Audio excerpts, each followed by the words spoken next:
Para los habitantes de Manaus, en Brasil, Wallace Sousa era un héroe. Desde su programa de televisión se animaba a señalar a los narcotraficantes y asesinos más despiadados. Escuchaba atentamente las denuncias de los habitantes pobres de la comunidad que vivían hackeados por el crimen organizado y hasta ponían el cuerpo por ellos. Las cámaras y reporteros de su programa TV Libre eran siempre los primeros en llegar y estaban dispuestos a mostrarlo todo. El show informativo que montaba Wallace Sousa no parecía temerle a nada. Desenmascaraba delincuentes, se metía de lleno en los barrios más peligrosos y graficaba la historia violenta que se desarrollaba en esas calles durante los años 90 y la primera década del 2000. Por todo eso, el valiente Sousa era un ídolo popular. Consciente de eso, el hombre se lanzó a la política y ahí también cosechó éxito y admiración, al menos por un tiempo. De pronto quedó bajo la sospecha más brutal e inesperada cuando sus detractores comenzaron a sugerir que él mismo incentivaba y provocaba los crímenes que luego iba a cubrir, pero no nos adelantemos.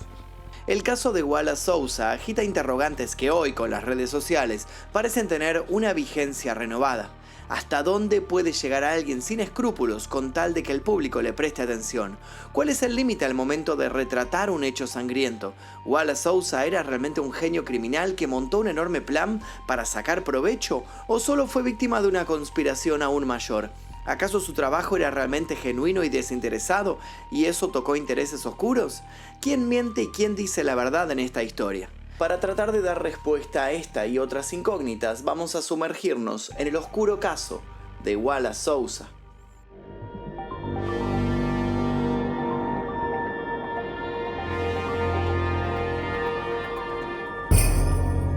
El show de la sangre. Antes de ser un presentador de televisión cuyo sello distintivo era siempre conseguir la primicia, Wallace fue un jovencito común expuesto a todos los peligros de Manaus. Creció en esa ciudad, la más extensa y poblada del estado de Amazonas, en Brasil, sin siquiera imaginar que acabaría convirtiéndose en uno de los habitantes más poderosos e ilustres. Nació el 12 de agosto de 1958 y se crió allí a medida que la situación social y económica de la zona se deterioraba y la delincuencia crecía en las calles. Quizá fue eso lo que lo inspiró en 1979 a convertirse en policía. Poco se sabe sobre esta etapa en la vida de Wallace, que terminó abruptamente en 1987 cuando se retiró de la fuerza. Algunas fuentes indican que en realidad no fue su decisión, sino que lo echaron. ¿El motivo? De nuevo, dicen que la policía empezó a investigarlo por sospechas de fraude y robo de combustible.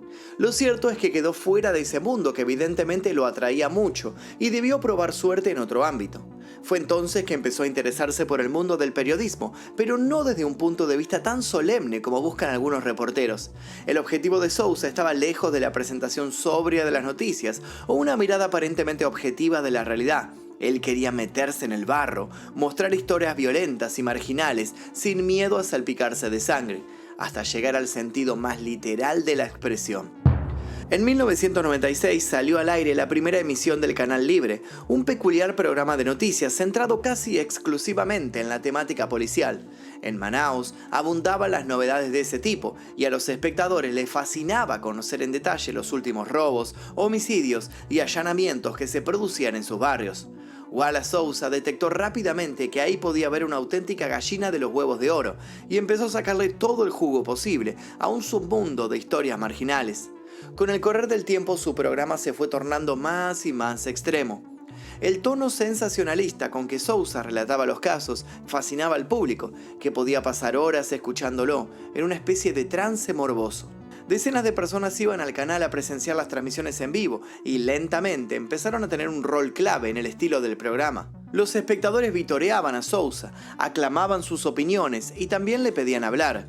Todos querían participar, formar parte, opinar y aplaudir a su ídolo. Otras personas llegaban hasta él con ruegos desesperados, hijos que estaban completamente perdidos en el mundo de las drogas, familias amenazadas de muerte por los narcos del barrio o jóvenes que habían sido acribillados en plena calle por algún ajuste de cuentas.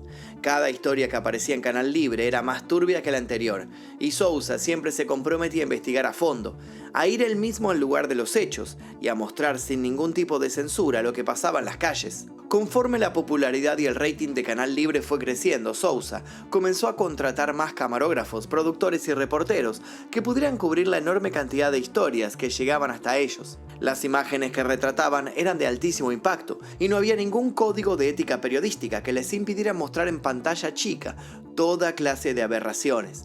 Cadáveres, sangre regada por las calles o personas que acababan de ser degolladas eran apenas la punta del iceberg de aquel desquiciado show. Es que Sousa y su equipo llegaban a los lugares con una rapidez increíble. En ocasiones ni siquiera la policía estaba allí todavía.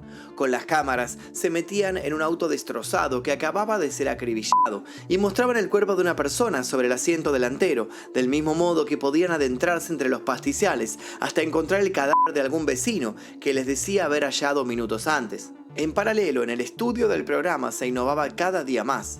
Para contrastar con las imágenes sanguinarias de los móviles de exteriores, Sousa usaba el estudio para mostrar números de humor que incluían bailarinas, sketch con marionetas y hasta iniciativas solidarias para juntar fondos para el tratamiento de algún niño con una enfermedad crónica. De golpe, Wallace Sousa se había convertido prácticamente en una marca registrada. Era sinónimo de periodismo del más amarillista, sí, pero también de la denuncia constante de una sociedad vulnerable, abandonada por el Estado. Básicamente era el abanderado de una televisión en la que convivía la sangre y el espectáculo superficial. Pero todo aquello terminaría por dejar entrever otra faceta mucho más turbulenta e inquietante, de la que nadie pareció querer hacerse cargo, hasta que las víctimas empezaron a contarse por decenas. Pero ¿quién era realmente Wallace Sousa y de qué era capaz para seguir siendo el hombre más poderoso de los medios de Manaos? El diputado y sus secretos. Como era de esperarse, Sousa no tardó mucho en hacer su incursión en la política. Su nivel de popularidad era tal que aquello parecía el paso obligado. No solo muchísima gente lo veía semana a semana, sino que además lo amaban. Admiraban su aparente valentía y lo consideraban un justiciero civil, alguien que se jugaba la vida por defenderlos y a quien le debían total admiración. El gran presentador estuvo primero vinculado al Partido Liberal, de tendencia conservadora, y después al Partido Social Cristiano. En el año 2000 y el 2002 fue elegido legislador y más tarde diputado regional, pero nunca abandonó su faceta periodística. Mientras su poder político crecía rápidamente, él se mantenía como el hombre fuerte de la TV, con su pintoresco y sangriento show televisivo. Sus transmisiones en vivo a veces rozaban lo bizarro, con peleas a puño limpio y constantes testimonios de personas que lloraban y exponían sus miserias frente a las cámaras. Pero nada perturbaba ni empañaba la reputación de Sousa, hasta que comenzaron a circular ciertos rumores. En el ambiente periodístico y más tarde en las calles de Manaos, se sabía que uno de los hermanos de Sousa tenía una historia particularmente sórdida. De nombre Ulises, este hermano de Wallace siempre había tenido muchos problemas con el consumo de drogas.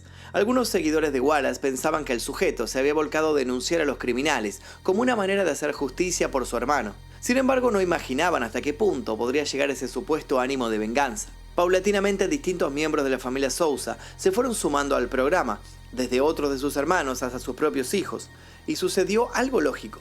Así como el clan Sousa empezaba a ganar muchísima fama, también empezaron a aparecer los enemigos. Distintos familiares de Wallace y hasta el propio presentador recibían amenazas de muerte casi a diario. El hombre se trasladaba en un auto blindado y otros integrantes del programa también se vieron obligados a protegerse ante el continuo asedio de los criminales a los que solían exponer en vivo y en directo. Criminales que muchas veces terminaban en la cárcel luego de que se hiciera un especial sobre ellos. La pasión de Wallace por moverse siempre al límite tuvo un punto especialmente dramático cuando se ofreció como mediador en una toma de rehenes, ya siendo político en funciones, y terminó saliendo en un auto junto al delincuente para garantizarle que no sería acribillado. Las cámaras de televisión siguieron de cerca los tensos minutos en los que Sousa se desplazó dentro del auto del secuestrador, bajo la atenta mirada de los policías, que en cualquier momento podían recibir la orden de disparar sobre ellos. Por un segundo, todos los que sintonizaban aguantaron la respiración, esperando lo peor. Pero Sousa salió ileso de aquel operativo y hasta se dio la mano con el delincuente antes de bajar tranquilo y sonriente del vehículo. Todo parecía estar bajo su control y las cosas siempre le salían bien. Hasta que un delincuente llamado Moa fue arrestado y comenzó a hablar. Y es así como nuestra historia vuelve al principio. Los crímenes del periodista. Moacir da Costa, más conocido en el AMPA criminal de Manaus como Moa, tenía miedo. Decía que iban a matarlo y pidió a las autoridades protección especial a cambio de revelarles un secreto espectacular. Durante un largo interrogatorio, los agentes de la unidad antidrogas escucharon una historia que parecía sacada de una película con un cliffhanger que nadie esperaba escuchar. El famosísimo, poderoso y amado por el público Wallace Souza era en realidad el líder de una organización criminal. Según contó Moa en ese primer momento, Souza era el cerebro detrás de una serie de crímenes en las calles de Manaus, cuyo único objetivo era darle material para sus escabrosos informes televisivos y así ganar peso y poder en una ciudad donde la ley parecía haberse tomado un descanso. Moa aseguraba que Souza le había pagado por matar a muchas personas a lo largo de los últimos años y que él, como buen sicario, había cumplido, pero ahora estaba acorralado. El criminal aseguraba que esta era la sencilla y cruda explicación de por qué las cámaras de Canal Libre llegaban antes que nadie al lugar de los hechos. Souza ni siquiera necesitaba tener contactos en la policía o hackear las señales de radio de las fuerzas de seguridad. Había ido un paso más lejos. Llegaba primero porque sabía de antemano dónde y cuándo se cometerían los crímenes que él mismo ordenaba. La noticia se extendió por todos los medios de Brasil al instante. El público estaba dividido entre aquellos que veían a su ídolo convertido en el villano más temible y otros que creían en su inocencia. Después de todo, Moa no parecía una persona particularmente confiable ni íntegra. Se trataba de un criminal y un asesino confeso, que bien podría estar respondiendo a los intereses de alguien más para sacar del mapa público a Souza. Bajo esta premisa inició el propio presentador su estrategia defensiva, primero mediática y después judicial. Souza no esquivó las cámaras y desde un principio afirmó que estaba siendo víctima de una conspiración impulsada por los criminales a los que había perjudicado en su carrera y los políticos que se oponían a su meteórico ascenso. Todos sabían que Souza en algún momento iría por la gobernación y nadie sabía a ciencia cierta cuál podía ser el techo de su carrera política. Souza afirmaba que los servicios de inteligencia brasileños estaban tras la denuncia y en cierto punto empezó a vaticinar que en poco tiempo hablarían de él como un héroe muerto. Una teoría que su propio entorno puso sobre la mesa apuntaba a una red de abusadores de menores que Souza había investigado y que incluía personajes de mucho peso en la política local de Manaus. Había rumores además de que en poco tiempo Souza podría ser nombrado ministro de Seguridad y eso podía inquietar a algunos sectores de la política implicados con el crimen organizado. Pero por más que insistiera en su inocencia, había otra cosa con la que hasta ese momento jugaba a favor. No había pruebas de que él y Moa se conocieran. Souza estaba convencido de que esto jamás podía probarse, y así la acusación caería por su propio peso. Y entonces, ya con su nombre limpio, podría ir por todo, políticamente hablando. Pero no fue así. Cuando Souza sentía que iba a ganar la batalla mediática, las redacciones de distintos periódicos locales comenzaron a recibir todas al mismo tiempo un sobre con evidencia irrefutable.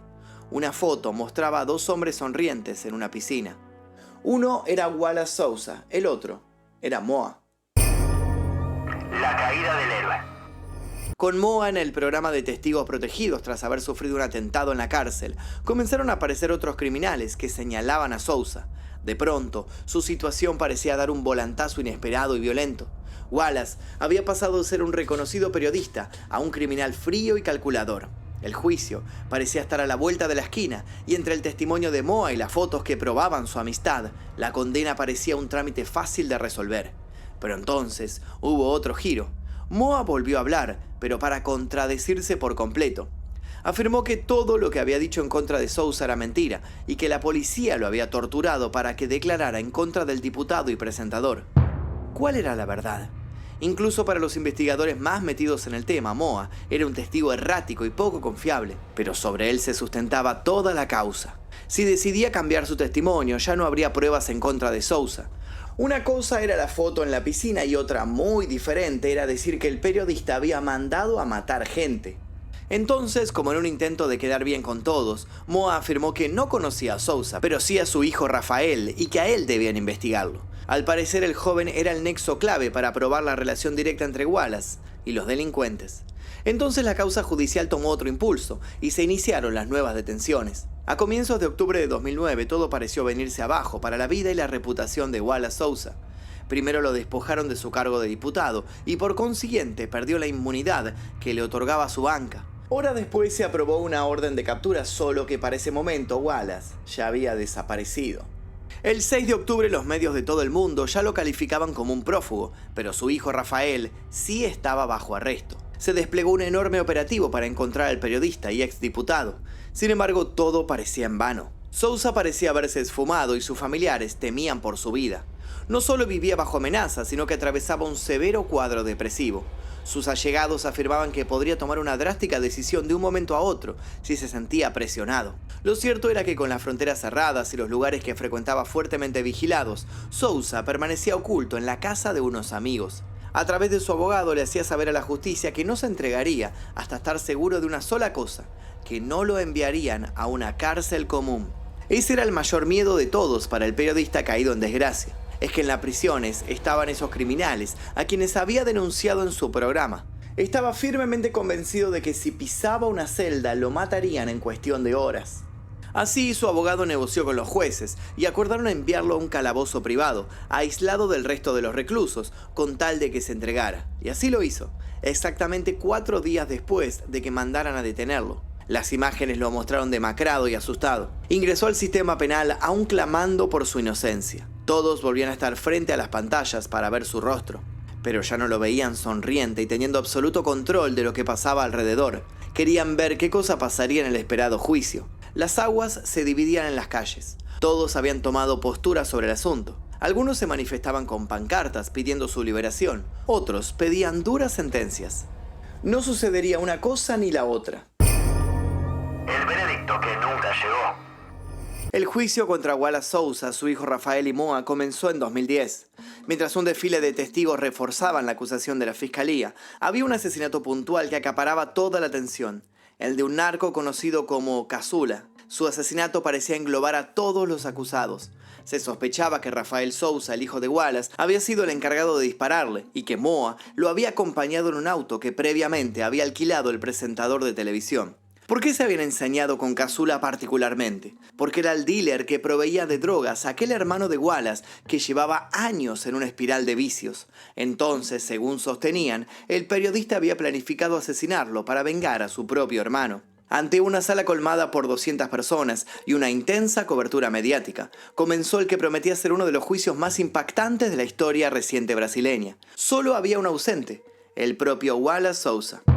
Pocos días antes del comienzo de las audiencias, el principal acusado había sido ingresado en el hospital por un cuadro médico nunca aclarado del todo, pero que parecía ligado a una enfermedad crónica. Sousa no pudo acudir a las jornadas del juicio ni seguir de cerca las idas y vueltas de la causa en el recinto, con decenas de testigos que afirmaban cosas categóricamente diferentes unos de otros. Una productora de Canal Libre, Vanessa Lima, también fue arrestada bajo la sospecha de que la banda criminal que Wallace lideraba extendía sus tentáculos por todo el equipo televisivo. Pero muchos de los testigos que apuntaban a ella y otros reporteros del programa acabaron cambiando sus discursos. Otra vez las acusaciones de tortura y amenazas a los criminales que hablaban en la causa empañaban un proceso que parecía cuanto menos lleno de callejones sin salida. Desde marzo hasta julio del 2021, Sousa estuvo internado en terapia intensiva, hasta que finalmente el 27 de julio se anunció que había muerto de un paro cardíaco.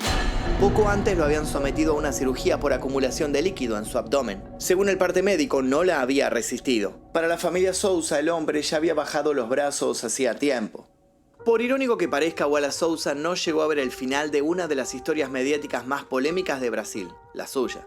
Finalmente, Moa y Rafael Sousa fueron encontrados culpables. El hijo de Wallace recibió una pena de 9 años de cárcel y Moa sumó esa condena a las varias que ya tenía acumuladas. Nunca se sabrá qué iba a pasar legalmente con Wallace. Su muerte dejó en suspenso el final de su derrotero judicial. A pesar del escarnio público, cuando el ataúd con sus restos aterrizó en Manaus, una multitud lo fue a recibir al aeropuerto. Se armó una suerte de funeral popular espontáneo, donde quedó claro que aún un amplio sector de esa parte del mapa lo consideraba un justiciero, o como él mismo había adelantado, un héroe muerto. ¿Qué fue lo que realmente pasó? ¿Fue Wallace un villano despiadado o hay en esta historia otra clase de matices? ¿Murió el hombre como afirmaron los médicos o pasó algo más en los días que pasó en el hospital? ¿Qué hubiera pasado si este sujeto hubiera llegado a escalar en política tanto como esperaba? Es verdad que tras su deceso podrían estar vinculadas altas esferas de poder que no querían arriesgarse a tener un bocón ocupando bancas importantes. Mucho se sigue especulando al respecto y nada descarta que en un futuro algunas causas sean reabiertas. Mientras tanto, es probable que la mayoría de estas respuestas se las haya llevado el mismísimo Sousa a su prematura tumba. Una tumba envuelta por la bruma de la corrupción, el encubrimiento y la complicidad siempre latente que existe entre los delincuentes y quienes dicen estar para cuidarnos.